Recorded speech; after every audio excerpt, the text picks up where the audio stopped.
নমস্কার প্রিয় বন্ধুরা, এখন আমি আছি লোহাদাহ ঘাট, যেটা আমাদের বহু প্রত্যাশিত একটি ঘাট, যেখানে ব্রিজ হবে বলে আমরা অনেকেই ভাবছি, কিন্তু আদতে হবে কিনা তার কোনো গ্যারেন্টি নেই। তবে হ্যাঁ, এটা ঠিক, মুর্শিদাবাদের লোকরা দাঙ্গা করতে জানে, মারামারি করতে জানে, এটাই বাস্তবতা। এখানে ব্রিজ হবে বলে আমার মনে হয় না, এখানে ভালো কিছু হবে বলে আমারও মনে হয় না। যাই হোক, এই যেই নৌকা, আমার বাবারাও দেখে আসছে, আমরাও দেখে আসছি, এই নৌকা পেরিয়েই কাটাতে হবে আমাদেরকেও সারাটা জীবন হয়তো। ব্রিজ হলে তো খুব ভালোই হতো, কিন্তু হওয়ার তো কোনো আশা দেখছি না। দাঙ্গা, মারামারি, হানাহানি, অশিক্ষিত মূর্খর মতন কাজই করে যাচ্ছে আমাদের মুর্শিদাবাদের লোকজন।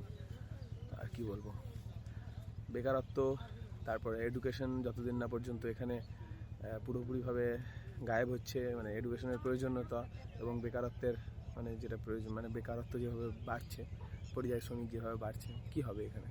না আছে ইন্ডাস্ট্রি, না আছে পড়াশোনা, কিছুই নেই। নৌকা পেরিয়েই যেতে হবে। এই যে নৌকা আসছে, এখন নৌকা পেরিয়ে যাব।